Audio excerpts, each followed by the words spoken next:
많이 들어보셨죠? 궁하면 변하고, 변하면 통하고, 통하면 오래간다.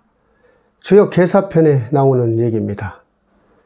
다니던 직장에서 나이가 돼 정년퇴직을 하든지, 중간에 사정이 생겨서 희망퇴직을 하든지, 오래 다니던 직장에서 퇴직을 하게 되면 아무리 준비를 잘했다고 하더라도 대부분 사람들은 많이 당황하게 됩니다.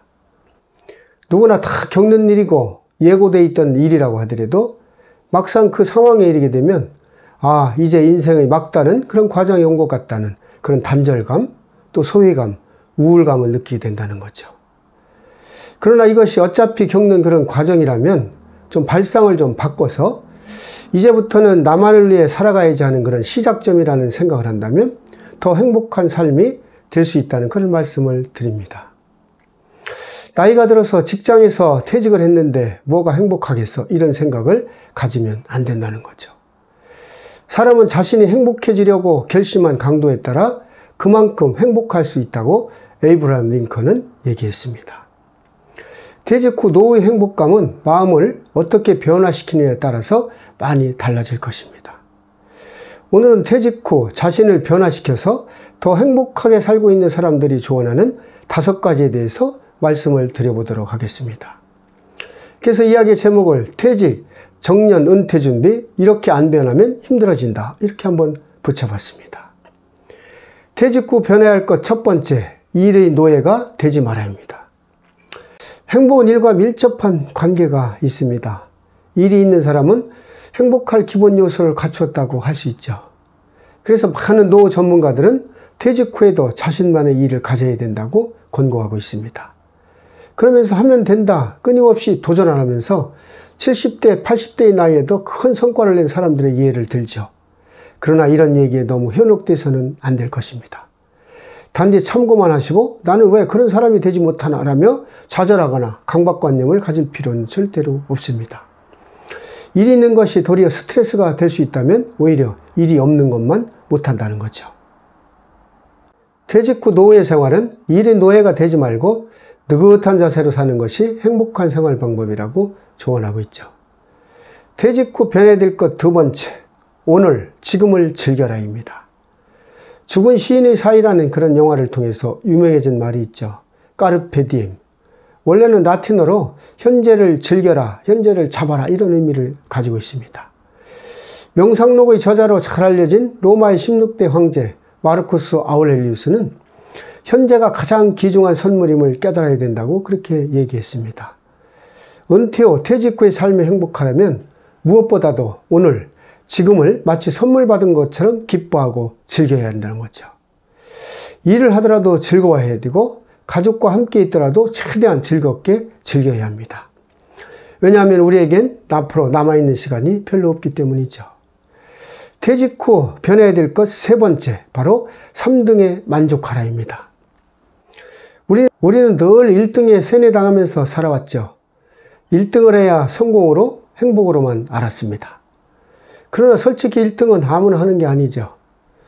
여러분 주위에서 뭔가 1등을 했던 분들이 지금은 어떻게 살고 있나 알아보면 생각보다 많은 분들이 예상과 다르게 살고 있다는 것을 알 수 있을 겁니다. 1등은 끊임없이 그 자리를 지켜야 하는 큰 스트레스에 시달려야 하죠. 그렇다면 2등은 어떨는지요? 2등의 역설이라고 있습니다.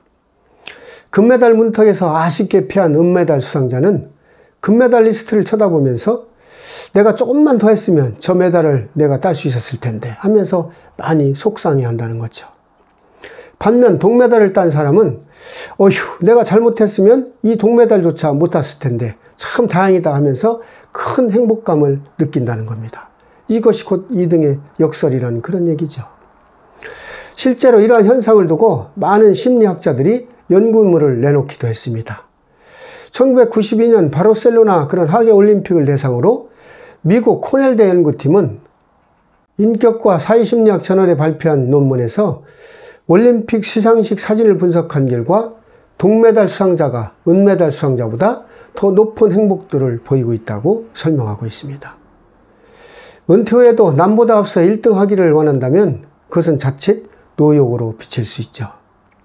아둥바둥 올라가려고 하지 말고 적절한 상태로 만족할 줄 알아야 진짜 행복하게 된다는 것을 조언하고 있습니다. 퇴직 후 변해야 될 것 네 번째, 바로 이웃과 비교하지 마라입니다. 영국의 유명한 철학자 버트란드 러셀은 거지는 백만장자를 부러워하지 않는다. 다만 자신보다 조금 돈을 많이 가지고 있는 거지를 부러워할 뿐이다. 이런 얘기를 했습니다. 보통 사람들은 소위 말하는 대기업 재벌들과 자신의 생활을 비교하지는 않죠. 바로 자신과 가장 가까운 이웃과 비교하는 탓에 자신들이 불행하다고 생각한다는 겁니다. 그래서 진짜 행복하려면 자신의 생활을 남과 비교하지 말라는 것을 조언하고 있죠. 그런데 이것이 별거 아닌 것 같지만 실천하기란 진짜 어렵습니다. 퇴직 후 변해야 될 것 다섯 번째, 사소한 것에 감사하라입니다. 성경 구절을 빌리지 않더라도 범사에 감사하는 것이 행복의 비결이라 할 수 있습니다. 사람은 뭔가를 주면 더 요구를 한다는 거죠. 직위가 올라가고 급여가 많아지면 만족하고 감사해야 되는데 뭔가를 더 받고 싶기 때문에 불만이 끊임없이 생긴다는 겁니다. 토크쇼 여왕으로 불렸던 오프라 윈프리는 매일같이 감사 일기를 쓰는 것으로 유명했죠. 그런데 그가 쓴 일기를 보면 대부분 사소한 내용이 전부였다는 겁니다. 퇴직 후 뭔가 생활에 좀 변화를 주셔서 행복한 그런 노후의 삶을 사셨으면 좋겠습니다. 오늘도 희망아고라를 찾아주셔서 감사드리고 앞으로 더 좋은 내용을 가지고 찾아뵙도록 하겠습니다. 고맙습니다.